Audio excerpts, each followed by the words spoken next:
आपके भी अनार में बहुत फूल आते हैं, पर फ्रूट नहीं बन रहे, क्यों? ये 5 गलतियाँ आज से ही बंद करो। हेलो एवरीवन, कैसे हैं आप लोग?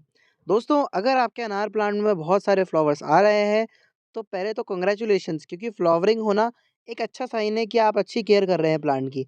लेकिन प्रॉब्लम तब स्टार्ट होती है जब फूल तो आ रहे हैं, लेकिन प्रॉब्लम तब स्टार्ट होती है जब फूल तो आ रहे हैं पर उनमें से एक भी फ्रूट नहीं बन रहा, और ऑनेस्टली बताऊँ तो ये सिचुएशन बहुत ही फ्रस्ट्रेटिंग होती है। इतनी मेहनत के बाद रिजल्ट ज़ीरो दिखता है और समझ नहीं आता कि गलती कहाँ हो रही है। बहुत लोग यहाँ पे कंफ्यूज हो जाते हैं और उन्हें लगता है कि शायद प्लांट अभी छोटा है या फिर वेदर में प्रॉब्लम है, लेकिन रियलिटी में प्रॉब्लम अक्सर हमारी केयर में हो सकती है दोस्तों। छोटी छोटी मिस्टेक जो हम नोटिस नहीं करते, वो भी एक बड़ा रीज़न बन जाती है फ्रूट ना आने का या फ्लावर ड्रॉप का, और ये मिस्टेक्स ऑलमोस्ट काफ़ी गार्डनर्स कर देते हैं। मैं खुद ये फेज़ से निकल चुका हूँ। पहले दोस्तों हमें एक चीज़ समझना ज़रूरी है, वो है फ्लावर का स्ट्रक्चर। अनार प्लांट में जो फ्लावर्स आते हैं, वो सब फ्रूट्स नहीं बन सकते हैं। ये सुन के बड़ा शॉक लगेगा दोस्तों, लेकिन ये एक नेचुरल प्रोसेस है, इसको समझने ही एक सक्सेस का फर्स्ट स्टेप है। क्योंकि बिना ये समझे आप कन्फ्यूज़ ही रहोगे। अनार में मेनली 2 टाइप के फ्लावर्स होते हैं, एक होता है मेल और दूसरा होता है फ्लावर वाला। जो मेल फ्लावर्स होता है, वो सिर्फ़ शो के लिए होता है। ये पॉलिनेशन में हेल्प करते हैं, लेकिन खुद फ्रूट नहीं बनते और कुछ टाइम बाद नेचुरली गिर जाते हैं।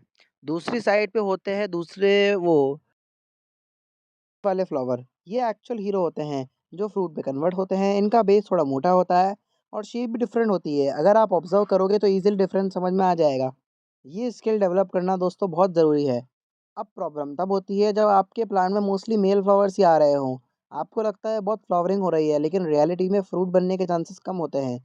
इसलिए आपको ये चेक करना है कि प्लांट किस टाइप के फ्लावर ज़्यादा दे रहा है। ये रूट कॉज़ आइडेंटिफ़ाई करना है आपको दोस्तों। बड़ी गलती दोस्तों होती है जो 80% गार्डनर्स कर देते हैं बिना सोचे समझे, वो है नाइट्रोजन का ओवरडोज़। लोग सोचते हैं कि ज़्यादा खाद देने से प्लांट हेल्दी रहेगा और फ्रूट जल्दी आएँगे, लेकिन यहाँ पे गेम उल्टा हो जाता है। ज़्यादा नाइट्रोजन फ्रूट देने का जगह और लीव्स बना देता है। जब आप यूरिया या फ्रेश गोबर यूज़ करते हो तो प्लांट का फोकस सिर्फ लीव्स और ब्रांचेस बनाने में लगता है। फ्रूट को वो इग्नोर कर देता है, क्योंकि नाइट्रोजन वेजिटेटिव ग्रोथ को बूस्ट करता है। फ्रूटिंग स्टेज में ये हार्मफुल होता है और रिजल्ट में फ्रूट सेट नहीं होता। बहुत लोग बोलते हैं कि प्लांट तो हेल्दी लग रहा है, और वो हेल्दी लग भी रहा होता है दोस्तों, ग्रीन और बुशी होता है, लेकिन अंदर से वो फ्रूटिंग के लिए रेडी नहीं होता। ये एक हिडन प्रॉब्लम है और इसको फेस करते हैं गार्डनर्स। न्यूट्रिशन सिंपल है, नाइट्रोजन कम करो और बैलेंस न्यूट्रिशन दो, जैसे कि वर्मी कंपोस्ट। एक दोस्तों वाटरिंग की होती है सबसे कॉमन गलती जो लोग अननोइंगली कर देते हैं, वो है इरेगुलर वाटरिंग। कभी प्लांट को इतना पानी दे देते हैं कि सॉइल चिपचिपी हो जाती है, और कभी इतना ड्राई छोड़ देते हैं कि सॉइल फटने लगती है। तो ये अप डाउन पैटर्न प्लांट के लिए बहुत ही हार्मफुल होता है और डायरेक्टली फ्लावर ड्रॉप का रीज़न बन जाता है। प्लांट एक लिविंग सिस्टम जैसा है, उसको कंसिस्टेंसी, अगर आप कभी ज़्यादा कभी कम पानी देते हो तो प्लांट स्ट्रेस में चला जाता है। जब स्ट्रेस होता है तो प्लांट सबसे पहले अपने फ्लावर्स को सैक्रिफाइस करता है, क्योंकि उसको सर्वाइवल करने के लिए सबसे ज़्यादा इम्पोर्टेंट चीज़ जो है फ्लावर्स गिराना। इस सिचुएशन में आप नोटिस करोगे कि फ्लावर सूखने लगते हैं या बिना फ्रूट बने गिरने लगते हैं। आप सोचोगे कि पेस्ट या वेदर प्रॉब्लम है, लेकिन असली रीज़न वाटरिंग का होता है। ये मिस्टेक बहुत ही कॉमन है और इजीली अवॉइड की जा सकती है दोस्तों। सॉल्यूशन क्या है? सिंपल और प्रैक्टिकल। सॉइल को हमेशा स्लाइटली मॉइस्ट रखना, ना ज़्यादा वेट ना ज़्यादा ड्राई। फिंगर टेस्ट यूज़ कर सकते हो, 1-2 इंचज़ तक चेक करो। अगर ड्राई लगे तभी पानी देना। ये बेस्ट मेथड होता है दोस्तों।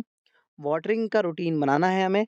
सुबह के टाइम पानी देना है प्लांट को। एक रीज़न होता है, हिडन प्रॉब्लम भी होती है दोस्तों ये, वो है पॉलिनेशन का इशू। अगर आपका प्लांट जो है वो इंडोर्स में रखा हुआ है, तो पॉलिनेशन प्रॉपर्ली नहीं होता है, तो फ्लावर्स फ्रूट में कन्वर्ट नहीं होंगे, चाहे आप कितनी ही केयर कर लो। रिजल्ट ज़ीरो ही रहेगा। नेचर में बीज और इंसेक्ट्स यही काम करते हैं।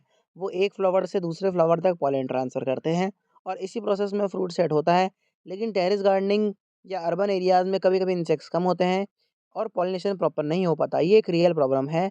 आपको लगेगा कि सब कुछ सही है, फ्लावर्स भी हेल्दी है, फिर फ्रूट क्यों नहीं बन रहा? तो समझ जाओ पॉलिनेशन मिसिंग है। ये इनविजिबल प्रॉब्लम है जो दिखती नहीं, लेकिन रिजल्ट पे बड़ा इम्पैक्ट डालती है। सॉल्यूशन बहुत ईज़ी है। आप हैंड पॉलिनेशन कर सकते हो। मॉर्निंग टाइम पे सॉफ्ट ब्रश लो और जेंटली एक फ्लावर से लेके दूसरे फ्लावर में ट्रांसफ़र कर दो। ये फिर प्लांट को हल्के शेक करो, इससे नेचुरल प्रोसेस हो जाएगा। ये एक छोटी सी ट्रिक गेम चेंजर होती है दोस्तों। इससे आपके फ्रूट सेट होने के चांसेस डबल हो जाते हैं और आपका रिजल्ट जल्दी दिखने लगता है। एक होती है दोस्तों सनलाइट की प्रॉब्लम। सनलाइट में लोग इसको पूरे दिन सनलाइट में रख देते हैं। सन लविंग प्लांट है, इसको फुल सनलाइट चाहिए होती है, क्योंकि वो एनर्जी तभी मिलती है। मिनिमम 6 से 8 घंटे की डायरेक्ट सनलाइट इसको ज़रूरी है। अगर आपका प्लांट शेड में है या पार्शियल सनलाइट मिल रही है, तो वो प्रॉपर्ली फोटोसिंथेसिस नहीं कर पाएगा। लेकिन अगर ज़्यादा सनलाइट भी है, तो प्लांट फ्रूटिंग अच्छे से नहीं कर पाता है और फ्रूट सूखने लगते हैं। इसके लिए आप क्या कर सकते हैं, गर्मियों में आप ग्रीन नेट यूज़ कर सकते हैं। ग्रीन नेट से एक बैलेंस सनलाइट आती है। प्लांट को सनलाइट में रखना ज़रूरी होता है दोस्तों। अगर पॉसिबल हो टेरेस पे रखो, जहाँ इसको अच्छी सनलाइट मिले ग्रीन नेट के नीचे, और इसको ग्रेजुअली ग्रो करो। सडन चेंज मत करना दोस्तों। बार-बार पॉट शिफ्ट, या फिर एकदम तेज़ सनलाइट या फिर एकदम कम सनलाइट। एक होता है दोस्तों न्यूट्रिशन डेफिशिएंसी, ये इंपॉर्टेंट भी होता है, जो लोग इग्नोर कर देते हैं। अनार के प्लांट को सिर्फ नाइट्रोजन सब कुछ नहीं होता, प्लांट्स को माइक्रो न्यूट्रिएंट्स भी चाहिए होते हैं, स्पेशली फ्रूटिंग स्टेज पे। इनकी कमी से फ्रूट सेट जो होता है वो रुक जाता है। पोटेशियम का एक की न्यूट्रिएंट ये भी है दोस्तों, कि फ्रूट्स को डेवलप करना और उतना स्ट्रॉन्ग बनाना प्लांट को। अगर पोटेशियम कम हुआ तो फ्लावर्स वीक होते हैं और फ्रूट में कन्वर्ट नहीं होते, ये एक मेजर रीज़न है। आप माइक्रो न्यूट्रिएंट्स का स्प्रे कर सकते हैं, या फिर सीवीड एक्सट्रैक्ट का स्प्रे भी कर सकते हैं। अगर बोरोन की डेफिशिएंसी लगे तो फ्लावर गिरने लगे, फ्रूट फॉर्मेशन रुक जाता है, क्योंकि ये भी एक बड़ा इंपॉर्टेंट रोल प्ले करते हैं दोस्तों। सॉल्यूशन ईज़ी है, बनाना पील फर्टिलाइज़र यूज़ कर लो। वुड ऐश भी यूज़ कर सकते हो आप, माइक्रो न्यूट्रिएंट्स का स्प्रे करते रहो। सब नेचुरल और इफ़ेक्टिव मेथड्स हैं दोस्तों, और 100% ऑर्गेनिक हैं, जो प्लांट को कंप्लीट न्यूट्रिशन देते हैं। इसलिए याद रखना है, बैलेंस्ड न्यूट्रिशन ही सक्सेस की है।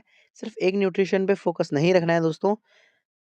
बेस्ट फीडिंग प्लान आप जो यूज़ कर सकते हो, और आपको जो अच्छा रिजल्ट देगा, आपके प्लांट को फ्रूटिंग मोड में ले जाएगा। ये प्लान सिंपल भी है और इफ़ेक्टिव भी, बस कंसिस्टेंसी की ज़रूरत है, और ओवर फीडिंग बिल्कुल नहीं करनी। 15 दिन में एक बार वर्मी कंपोस्ट दो, ये सॉइल की हेल्थ को इम्प्रूव करेगा और स्लो रिलीज़ न्यूट्रिएंट्स करेगा। होगी और ओवरऑल ग्रोथ इम्प्रूव होगी। मस्टर्ड केक लिक्विड भी यूज़ कर सकते हो, या फिर एनर्जी बूस्टर की तरह काम करता है ये। फ्लावरिंग को सपोर्ट करता है, लेकिन क्वांटिटी इसकी कंट्रोल में रखना है। ज़्यादा देने से प्रॉब्लम हो सकती है, बैलेंस मेंटेन करना ज़रूरी है। फ्लावरिंग स्टेज पे एनपीके यूज़ कर सकते हो, ये फॉस्फोरस रिच फर्टिलाइज़र होता है, जो फ्रूट सेट को इम्प्रूव करता है और बूस्ट करता है। थोड़ी सी क्वांटिटी ही काफ़ी होती है, ओवर केयर नहीं करनी है दोस्तों। सिंपल शेड्यूल फॉलो रखना है, regular feeding, balance nutrition, plant को ऑब्जर्व करना है दोस्तों। आप खुद डिफरेंस देखने लगोगे, फ्लावर स्टेबल रहेंगे और फ्रूट बनने स्टार्ट हो जाएंगे। अब बात करते हैं एक साइलेंट किलर की, जो आपको नहीं दिखता है, लेकिन वो प्लांट को बहुत डैमेज करता है। वो है एफिड्स और मिलीबग्स। ये छोटे इंसेक्ट्स आपके फ्लावर्स को डैमेज कर देते हैं और फ्रूट सेट होने नहीं देते। एफिड्स या थ्रिप्स जो होते हैं, वो सबसे कॉमन पेस्ट होते हैं। ये प्लांट का सारा सैप सक कर लेते हैं और फ्लावर्स को वीक बना देते हैं। आपको कभी-कभी लगेगा ये सब नॉर्मल है, लेकिन अंदर से डैमेज हो रहा होता है प्लांट, और रिज़ल्ट में फ्लावर्स गिर जाते हैं। इसलिए रेगुलर इंस्पेक्शन करो, लीव्स के नीचे चेक करो। हर 15 से 20 दिन में एक बार नीम ऑयल का स्प्रे करो। सबसे बेस्ट रहता है शाम के टाइम स्प्रे करना है, ताकि लीव्स बर्न ना हो और मैक्सिमम इफेक्ट मिले। ये सेफ और नेचुरल मेथड है, तो पेस्ट कंट्रोल को इग्नोर मत करना दोस्तों। ये एक स्मॉल स्टेप है, लेकिन एक बड़ा लॉस कर देता है अगर आपने इसको इग्नोर किया तो। आपको क्लियर हो गया होगा अनार में फूल आने के बाद फ्रूट क्यों नहीं बन रहा है, और कौन सी गलतियाँ इसके पीछे होती है। अगर आपने ये सब मिस्टेक अवॉइड कर ली है दोस्तों, तो कंग्रेचुलेशंस, आप अनार के प्लांट को बहुत अच्छे से ग्रो कर पाओगे, और आप भी एक प्रोफेशनल गार्डनर बन पाओगे। रिजल्ट डेफिनेटली चेंज होगा, और आपको प्लांट में फ्रूट देना स्टार्ट कर देगा प्लांट। गार्डनिंग एक लर्निंग प्रोसेस है दोस्तों। हर गलती से कुछ ना कुछ सीखने को मिलता ही है। बस धीरे धीरे आप एक्सपर्ट बन जाओगे और प्लांट को समझने की कोशिश करो। अगर वीडियो पसंद आई हो तो लाइक करना, सब्सक्राइब करना चैनल को। मिलते हैं नेक्स्ट वीडियो में कोई नए टॉपिक के साथ, तब तक के लिए हैप्पी गार्डनिंग।